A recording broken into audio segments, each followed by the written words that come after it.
Now, this fourth one, infrastructure, sustainable and environmental. I think the second line says it all.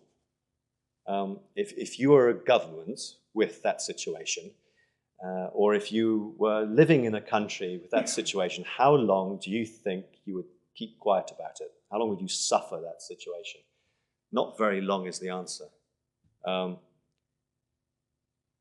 digress a little bit, when I was in Guangzhou a few weeks ago, it was about Christmas time last year. There was a big thing got into the Western press, and it got into the Chinese press because the area I visited in Guangzhou is an area called Panyu, and the local people in Panyu said no to the waste incinerator. We don't want a waste incinerator in our town, and they petitioned, and actually the town government backed down.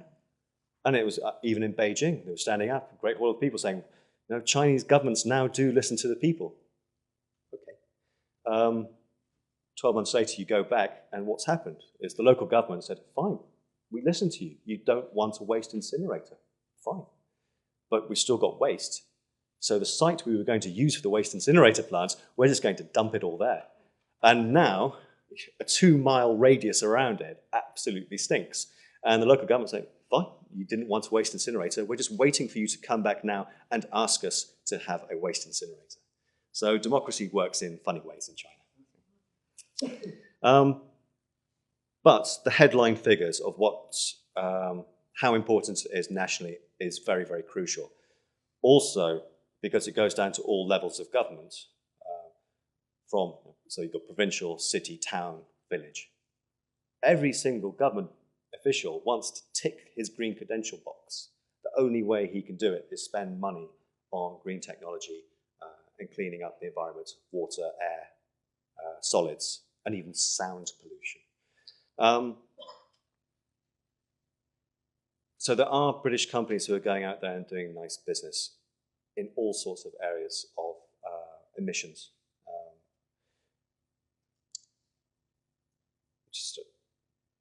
We work with a few companies involved in wind power, and some of you may have come across, it was in July or August, the European Commission took a big delegation to Beijing to complain vehemently that Beijing was blocking all bids by European companies who were bidding for their wind turbine projects. And apparently no European bid had got through in the last couple of years. And the European Commission was furious and went to Beijing and rattled some cages.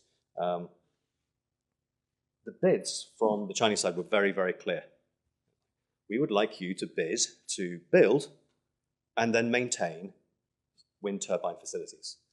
And the 4 bids that came in from Europe were, we will build your wind turbine facilities with no mention of maintenance. So this is not a Chinese issue. This is pure common sense. If someone commercially asks you to bid for build and maintain, and you put in a proposal to build and not maintain, then what are they supposed to do but reject your bid? Some of the European companies said, but we don't have a service department in China, and it would be too difficult for us to set one up so quickly. Okay, then work with a Chinese servicing company to do that job in the short term to get the contract, and then set up your own servicing company. Not everything you hear, there are always answers, there are always solutions to many, many problems. Okay, CBBC, I think I'm coming up towards the end of time. Who is CBBC? What do we do? Our history goes back nearly 60 years in China. Just after the Korean War, we'd stopped shooting at the Chinese, and the Chinese had stopped shooting at us. And 48 British companies decided, heck, maybe we could sell some things to these guys. So off they went. There was no diplomatic relations. We didn't even have a legation, let alone an embassy. Off they went. And they were called the icebreakers, and they are still in existence, called the 48 Group. And it's a group of, what's the word?